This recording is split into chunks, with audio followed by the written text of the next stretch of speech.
Hi friends, ఎలా ఉన్నారు? Welcome back to our channel మన family diary and vlogs. Friends, ఈరోజు మనం హెల్తీ రెసిపీ ఒకటి చూద్దాం. అదే అస్సలు ఆయిలే లేకుండా పల్లి చట్నీ.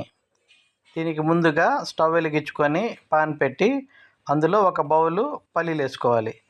ఇందులోనే కొన్ని పచ్చిమిర్చి అండ్ కొంచెం కరివేపాకు వేసుకొని బాగా వేగించుకోవాలన్నమాట.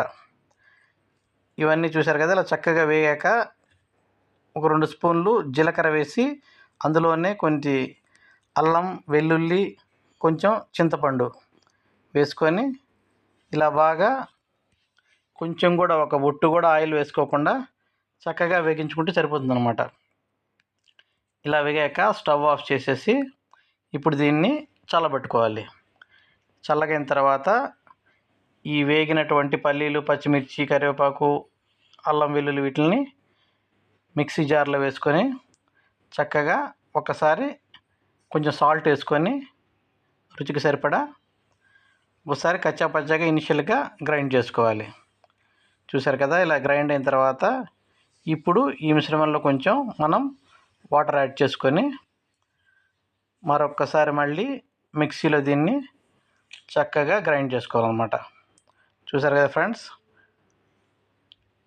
గ్రైండ్ అయింది. ఇప్పుడు దీంట్లో కొంచెం వాటర్ వేసేసుకొని మనం చక్కగా దీన్ని సర్వింగ్ బౌల్లో తీసేసుకోవడం అనమాట. మీకు కొంచెం జారుగా కావాలంటే కొంచెం వాటర్ ఎక్కువ వేసుకోవాలి, లేదంటే ఇలాగే చక్కగా చేసుకోవచ్చు అనమాట. దీనికి మళ్ళీ ఆయిల్ తోటి పోపులు పెట్టేసి ఈ తాలింపు వేసుకోవాల్సిన అవసరమే లేదు. చాలా హెల్తీ ఫ్రెండ్ ఇది. డైట్ చేసేవాళ్ళు కూడా చాలా యూజ్ఫుల్గా ఉంటుంది. ప్లస్ ఆయిల్ లేదు కాబట్టి ఎవరైనా కానీ ఎంతో హ్యాపీగా ఎక్కువ తిన్నా కానీ ఇబ్బంది ఉండదన్నమాట.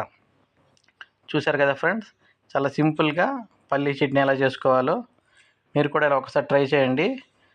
టేస్ట్ చాలా బాగుంటుంది. అన్నిటికీ ఆయిల్ వేస్తేనే టేస్ట్ వస్తుందని కాదు, ఆయిల్ లేకుండా కూడా చేసి చూడండి, ఎంత చక్కగా ఉంటుందో మీరు తెలుసుకుంటారన్నమాట. చూశారు కదా ఫ్రెండ్స్, సింపుల్గా పల్లీ చట్నీ ఆయిల్ లేకుండా ఎలా చేసుకోవాలో. ఈ వీడియో కానీ మీకు నచ్చినట్లయితే please like, share and subscribe our channel. Bye friends.